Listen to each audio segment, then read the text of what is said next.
Good morning, friends. I have pretty big ears, just to be honest with you. Take a look. These are pretty big flappers. The problem was, when I was 4 or 5 years old, they were the same size. Yeah, can you imagine these ears on a 4 or a 5-year-old?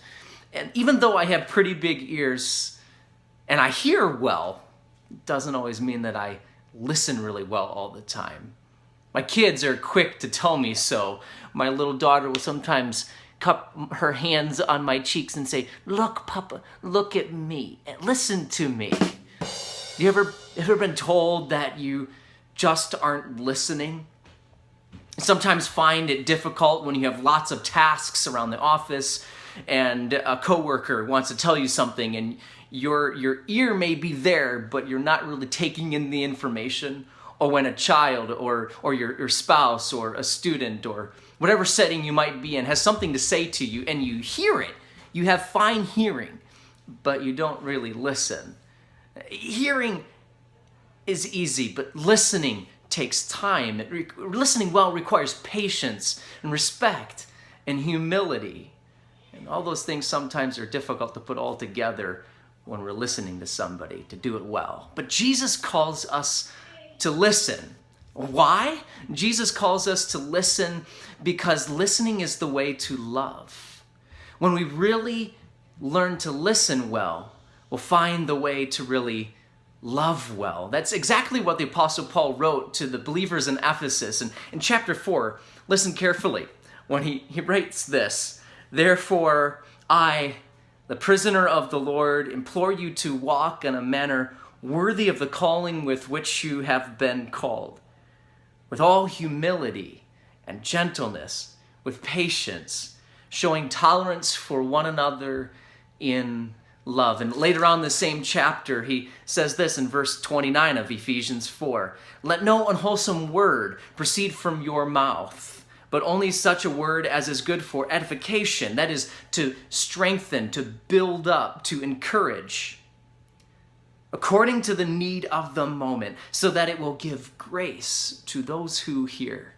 And the only way that you and I are going to be able to speak what is edifying, what is strengthening, what is encouraging in the need of the moment, so that it gives grace to those who hear what we have to say, the only way we're going to do that is by listening really well. Because when we take the time to really listen well, we'll begin to really know how to really love well. Years back, I was involved in some important meetings where very vital decisions needed to be made. It may have happened in a church building. And I remember with a large group of men, we'd have these long meetings. They were always in the evening, and we had these decisions before us, an agenda to take care of. And as the meetings waxed longer and longer, sometimes the conversation was not entirely Christ-like. Now, we know that never happens in Christian ministry and churches. We always speak with love, right? No. Now, we know sometimes we as followers of Jesus struggle to speak with love. That's why the Apostle Paul is writing to believers here in Ephesus saying, walk in a manner worthy of the calling of which you've been called, and walk in love and speak what is edifying. But remember, in that room where we met for these important meetings, there was a handcrafted piece of art that an elderly woman had made, and it said this: "Listening may be the most loving thing you do today." Catch that? Listening may be the most loving thing you do today.